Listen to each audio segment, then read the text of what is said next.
In honor of Labor Day weekend, so many sales out there. And Sherry Lowe, the Queen of Free, says, be careful because our expenses that can really add up.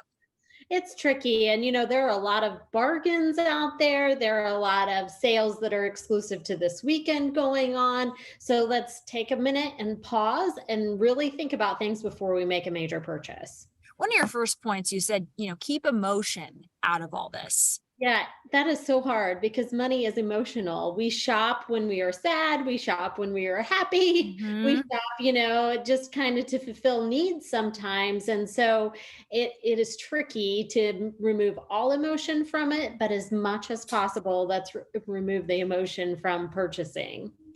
And before you're going out to shop, it might seem kind of obvious, but to know exactly how much you can expend before you go. Yeah, and this comes into case with a major purchase, especially like something like a car or a house.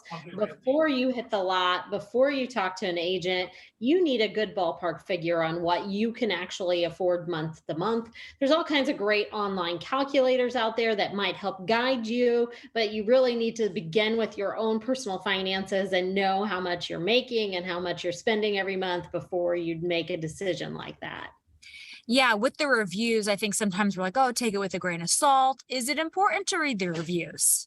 I think reviews can be incredibly helpful. Just remember that someone is going to have had an awful experience and someone is going to have had an amazing experience. Right. And there are also paid reviews out there where people have been paid to write a review or received product to write a review.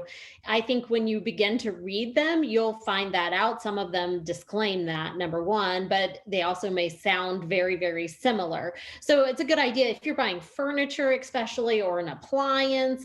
Let's read lots and lots of reviews across the internet, not just on one website, and kind of get a good consensus of how many reviews have been written and where those fall on the spectrum. Especially those bigger purchases, the warranty. I skip it. Is that a good idea?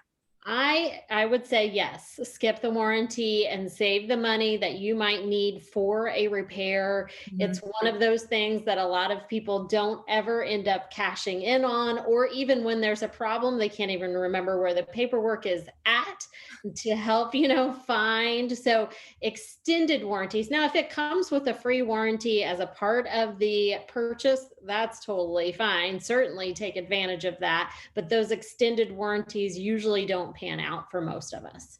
All right, Sherry Lowe, the Queen of Free, very helpful. More information, including sleeping on it before, making that call, also creating a necessity list, more information on WTHR.com and queenoffree.net.